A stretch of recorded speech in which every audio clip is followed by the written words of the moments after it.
Hey, good morning, Facebook Live. This is Jay Cohen with Live from BIA. We're keeping up with our 10-ish on Friday mornings. Super excited today. We're here live with Free Rein, here with Brittany McCatherine and Jerry Klaus, and I hope I got your last name. You did. All right, man. I've been sweating that.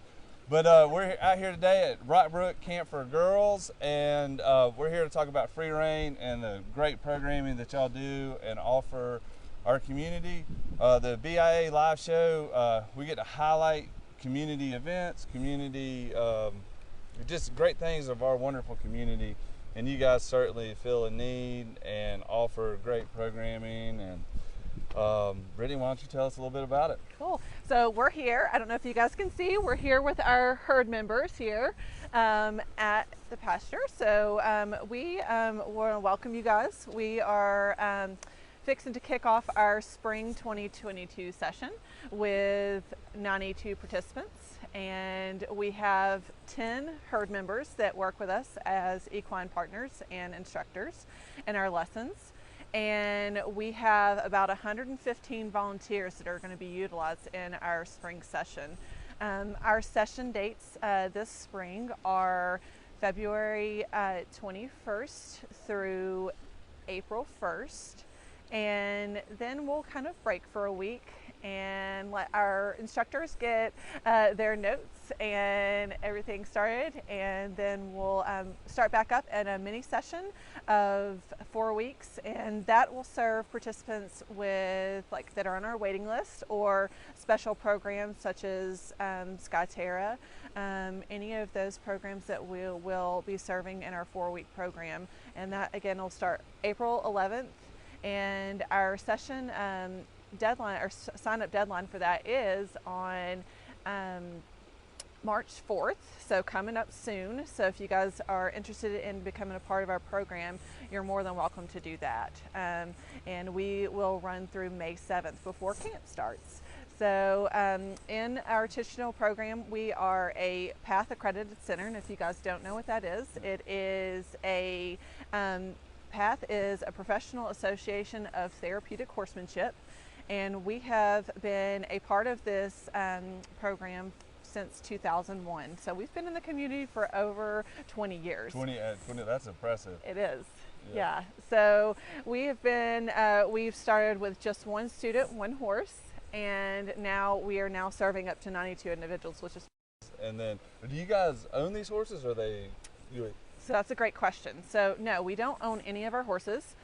We do have one horse that was donated to us, but typically we do not own our own horses because we do not own our own property. So we lease horses from different camps. Rockbrook's one of them, and then Camp Carolina is also others. And we have a couple individuals that we lease horses from as well. Cool. And hey, Facebook Live out there, if you guys have any questions for Jerry or Brittany or for us, type in comments, and try to get those answered for you. So with the therapy, and I know you serve many different avenues, I mean, some of the therapy can be riding, or it can be brushing, or it can be just working with the horses. What are some of the different programs that y'all? Yeah, so some of the programs that we work with a lot of our school groups in the community. We work with Transylvania Vocational Services, which is TVS. They are adults that come out. They only typically do ground school. Some of them do our therapeutic horseback riding program as well, but we offer different programs for different types of individuals. We also have a Say What to Bullying program and for our at-risk youth. Oh wow. And so it's not only therapeutic horsemanship, so we have equine assisted learning here as well. Oh wow. Say No to Bullying, that's huge. Yeah, because that's a huge thing in our community right now. Yeah, and then I mean it's a huge thing across all walks of life and all ages of life, and everybody could stand a little bit of that. But yeah, it's really amazing what y'all do. We got my wife and I came out here and got a tour the other day. It was really impressive and really fun, and kind of all the things that you guys are doing, and it's really kind of heartwarming what y'all are doing for the community and providing to the community, and and y'all serve a lot of different paths and different groups, and any other groups that y'all serve? I mean, So we typically just work with school groups, and we do several like community outreach programs such as Skyterra and Broy Hill. We're potentially working with Broy Hill, which is over in Henderson County. So we work with different 3 different areas. We work with Henderson County, Buncombe, and Transylvania. So, but typically most of our traditional programming that we serve in our 6-week program are from our schools, individuals, locals, and TBS participants. Gotcha. Do y'all do programming in the fall too, or is it just? Yeah, so it's fall and spring. We offer 2 6-week sessions in fall and spring, and then 2 4-week programs to serve the participants on our waiting list and new programming. So the spring session's full. Mm-hmm. And then, so people would sign up. When do people need to sign up for the fall? March 4th. Okay, you said that. Yep, March 4th, so soon. Yeah, so soon. So if you want to be in our next spring session, just make sure to contact us and let us know by March 4th. Gotcha. And before we go to Jerry about some of the specific needs for your names, have you have any other programming things you'd like to add, or? No, I think that's pretty much well covers all of our programming. We do offer. Nice catch. That would have been a first. The wind out here almost blew over the camera, but that was really awesome, Katie. Okay. Yeah. So that's pretty much that covers most of our program. We do have a new program that we started, Silver Saddles, which is serving the college walk participants. We took our horses out there, so we're hoping to, once COVID kind of releases a little bit of restrictions, we'll be able to serve more of our community in that aspect as well. Gotcha. Well, thanks, Brittany. Yeah, absolutely. Yeah, Thank you. Thanks for having us out. And Jerry, we can grab the mic and make sure that blue light stays on. Yep. Jerry just told me he is the Ohio State. Jerry, and he said he was 6'2" before he got into healthcare, and now, I don't know, things happen. I got beat down by the system. Beat down by the system. The insurance business, I keep getting white hair on my chest and in my beard. And I don't know. It has nothing to do with me turning 45 next week, I guess. But, who knows? Jerry, so, the program, with this, you guys require different resources and stuff. Tell us some of the things that you need, or what are you guys looking for from the community? Well, I want to talk a lot about volunteers. Okay. Because if we didn't have volunteers, we'd be closing our doors. Do you have any idea how big our staff is? We have 10 horses, all this, 92 participants. How big do you think our staff is to run this program? I wouldn't have had any idea. I heard her say a big number. It's kind of jaw-dropping, but I think she just said it was over 100 a second ago when we started this interview. Or started this show. And how many volunteers do y'all need, or how many does it take? Well, our staff, we have 1 full-time staff member, and that's Brittany McCathern. She is our program director. So I'm just the board chair, so I look at things from 30,000 foot level. Right. But we have 1 full-time person and 5 part-time people, and that's for instructors, office staff, social media, everything. So you can imagine if we didn't have volunteers, we'd be nowhere. Volunteers come in, we train them to groom horses, we train them to be sidewalkers, to be horse leaders, to be just ambassadors for our program. So we are always looking for volunteers, because everybody wants to volunteer to do something different. Not everybody wants to work in the barn. Right. Not everybody wants to be with a horse in this 1,200-pound animal, grooming a horse. But many people want to be out with the kids, leading the horse, walking alongside the horse as a sidewalker to make sure the child doesn't fall off the horse. So we offer anything that anybody wants to do in the way of volunteering. Office staff, answering the phone, helping with social media. We can use volunteers for almost anything, and they are a very crucial part of our operation. Okay, how does somebody become a volunteer? Do they reach out? They can reach out to us. We have one of our part-time people is also a volunteer coordinator. Okay. So they can reach out to us, we'll get in contact, have them get in contact. They can explain the program. We do have an official orientation program. We do a background check on everybody because we want to make sure that the children are safe that come out here.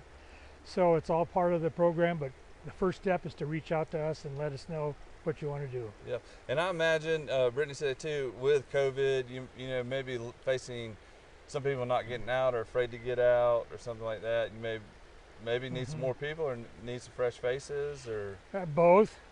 When COVID was at its worst, we were 2020. We had almost no revenue from operations. But 21 we were in operations, but many of our volunteers did not want to return because they're elderly and felt a little frail or just a little too cautious about coming back out, and I certainly understand that. So we made it through with limited volunteers. I have to give a shout out to our board of directors. We are a working board. We don't just sit back and wait on Brittany to bring us reports. We are a working board. So when COVID was bad, we didn't have enough volunteers, board members came out and were horse leading, cleaning stalls, sidewalking, taking care of it to make sure it got done. So we are a family. We're a close-knit group from board right on down to whatever position you want to mention. We all work together for the good of the organization. And you know, speaking of resources, Transylvania County, Brevard's great with volunteers and funding resources. Brevard Insurance is proud to sponsor. We're looking into sponsoring a horse. We're looking forward to doing that. What opportunities do people watching or people who don't know to help with funding and stuff like that? What can somebody do in regards to that? Of course, funding is a big part of keeping us going, and we Post Office Box 1325 is a great way to do it. Yeah. A little white envelope called an envelope with a check in it. It's a wonderful way to do it. That's you heard it here, guys. Our biggest source of revenue is from individuals. We also get money from grants. We have to get some grant money. We get money from corporate sponsors like Brevard Insurance.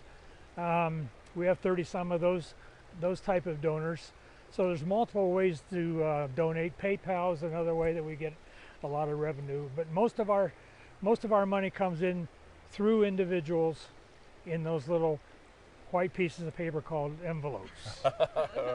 Another good way, though, a lot of people donate through, especially the end of the year, through their IRAs, their minimum required distribution.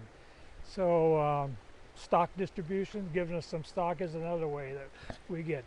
So there are multiple ways to give us money, but we always are in need of funds. For example, I'll ask you, Jay, what do you think it costs us to do our horse care per year?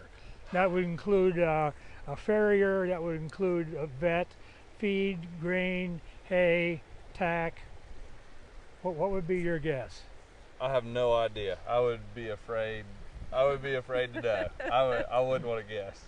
$38,000 For the program. herd. Yeah, okay. Wow, that's the herd. $38,000. So that's a need. That's a need. So, and of course, tack is expensive. We just had a fundraiser to buy new tack because all of our saddles and bridles were over 20 years old. And leather cracks and it ages, so we had a major fundraiser, and the community has really been good about stepping up and helping us. And what a great avenue. I mean, equine, the therapy or connecting with a horse or something is great for a kid or great for an adult or something, and it's a unique opportunity for some. And hey, what a great opportunity for our community, to reach out and help free Rein out. They provided an amazing service. They do have a gala that hopefully will get to happen sometime this year. That's also a source of funds. I think we'll have one this year, probably in October, which is our normal date. We've had a couple false starts that we thought we would get something going, and then another variant came along or another outbreak. So we want everybody to be safe, not just our staff, but anybody coming to our gala. So probably October it's going to happen this year. Gotcha. Well, if anybody has any questions, let us know. Reach out to Free Rein. I'm going to turn it over to Brad Toms real quick for the community corner. And if y'all have anything else to add about Free Rein, thanks for having us out Thanks. to Rock Brook today. You're you guys welcome. are amazing. And, if anybody out there watching, share this, get it out, let your friends and neighbors know.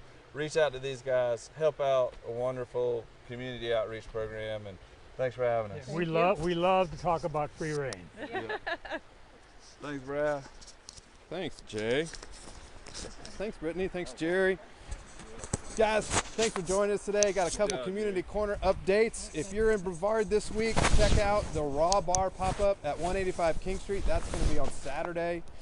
And then also there's Bob Keel. He's going to be live at Oscar Blues on Sunday. There's also a lot of live music going on this weekend, so check out. Make sure you're looking at 185, Oscar Blues, Acoustica, and Upcountry. Check their websites, check their Facebook. They got a lot of stuff going on this weekend. It looks like the weather's beautiful today. Hopefully it stays that way, and you guys will have a great weekend with that.